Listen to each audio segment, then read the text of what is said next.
तो हुआ क्या, उन्होंने सोचा कि इस संस्कृति को यदि मुझे नष्ट करना है तो इनकी मैं गुरुकुल व्यवस्था को ही नष्ट कर देता हूँ। तो उन अंग्रेज़ों ने कानून बनाया और वो कानून सबसे पहले कलकत्ता से शुरू हुआ, आरंभ हुआ वहाँ से।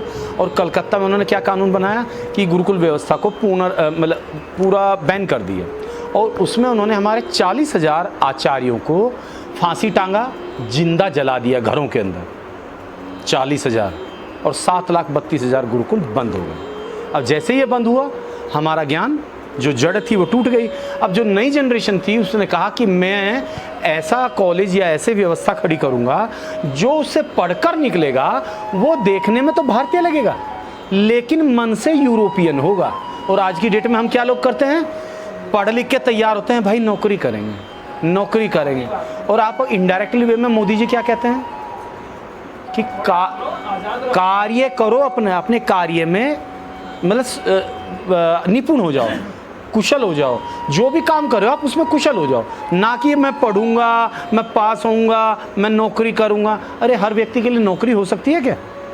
नहीं हो पाएगी।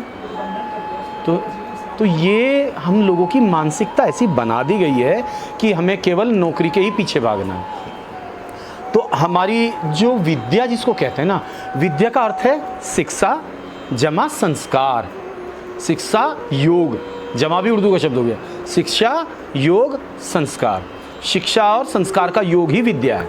अब क्या है हमारे यहाँ, शिक्षा तो मिल रही है लेकिन संस्कार प्राप्त नहीं हो रहे हैं, और ये ही अभाव हमारे समाज के लिए घातक है। देखो हम लोग तो चले जाएंगे, ये महाराज जी भी चले जाएंगे, हम लोगों को पता है क्योंकि हम पुराने हैं, लेकिन जो नई जनरेशन है यदि वो संस्कारों को नहीं जान पाएगी, क्योंकि हर जीव भी अपनी नई जनरेशन को ज्ञान दे के जाता है, कैसे उसको शिकार करना है, आखेट करना है, कैसे उसको मतलब आक्रमण करके करना है, घात लगा के करना है, कैसे अपना जीवन यापन करना है, जीव जीव को समझाता है, कैसे खाना, खड़ा होना, बोलना, जो भी उनकी अपनी भाषा है। तो मनुष्य भी ऐसा ही करता है, और मनुष्य तो वैसे भी बुद्धिमान है, विवेकशील है, और सबसे बड़ी इंपॉर्टेंट बात है ये अपने मन में जो भी इसके विचार आते हैं उसको व्यक्त करने की क्षमता है। केवल मनुष्य ही एक ऐसा जीव है जो अपने अंदर जो विचार रखता है उसको बोल के बता सकता है, अन्यथा कोई नहीं।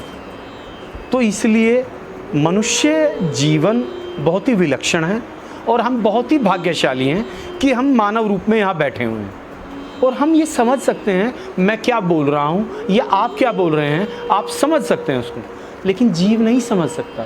आपने देखा होगा एक बंदर का वीडियो वायरल है, वो बंदर जाता है हनुमान जी के मंदिर में और जाके सवेरे सवेरे प्रणाम करता है।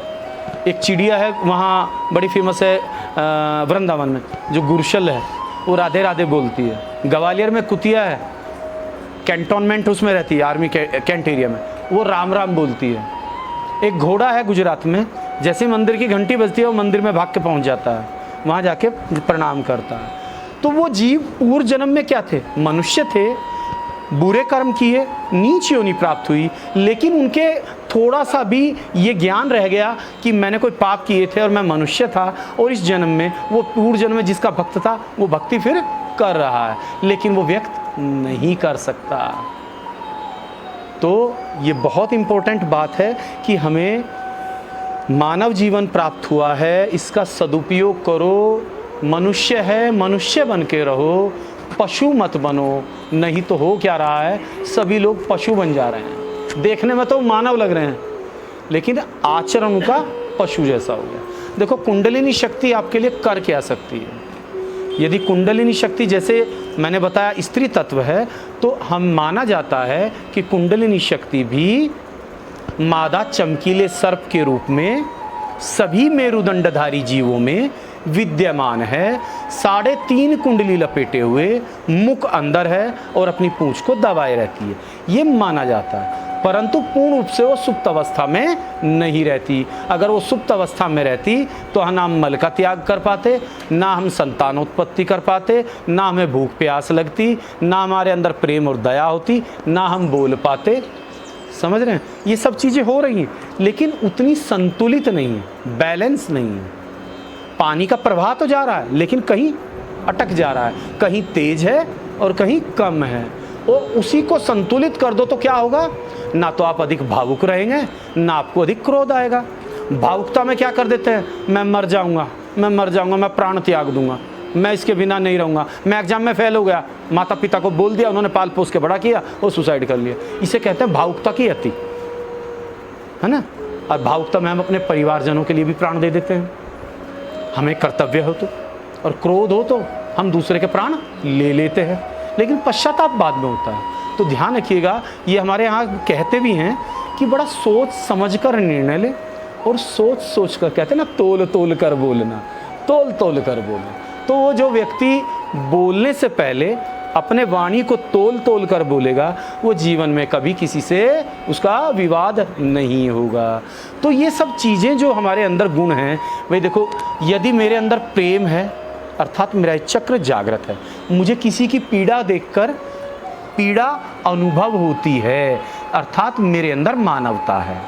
और यदि मैं किसी भी जीव को जो उसको क्या करें, तड़फा रहे हैं, तड़फाने को क्या कहेंगे शुद्ध हिंदी में, उसको प्रताड़ित कर रहे हैं। देखो शब्द शुद्ध हिंदी का शब्द, प्रताड़ित कर रहे हैं, याचना, यातना, यातना, प्रताड़ित या यातना कर रहे हैं ना, बिल्कुल सही शब्द। अब देखो हर व्यक्ति में अपना अलग अलग ज्ञान है, विशेष है हर व्यक्ति, ऐसा नहीं कि मुझे संपूर्ण ज्ञान हो।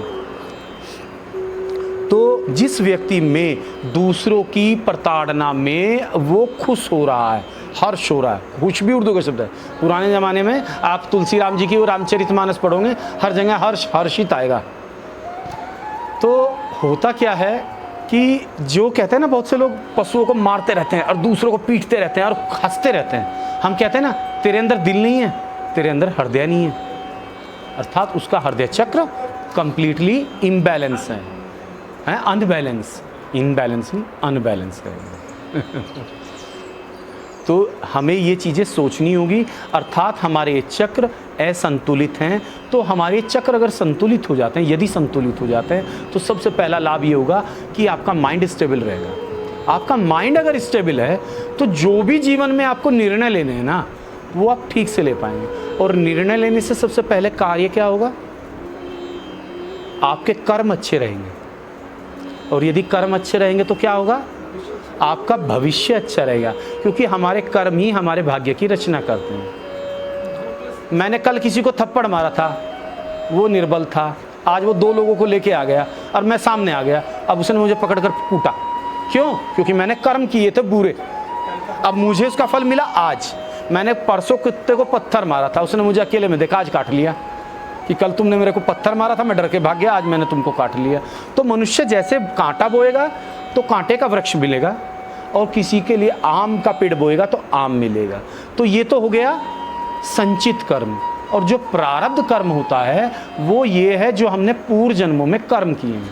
और पूर्व जन्मों में कर्म कौन से हैं भाई, भगवान कहते हैं, शास्त्रों में भी कहा गया है, अनंत जन्मों से हम जन्म ले रहे हैं, और अनंत जन्मों से जन्म ले रहे हैं, तो जन्म अनंत है तो कर्म भी अनंत है, और उनका प्रतिफल एक जन्म में तो नष्ट होगा नहीं, करेंगे शक्तिपात करेंगे भी इसके बाद।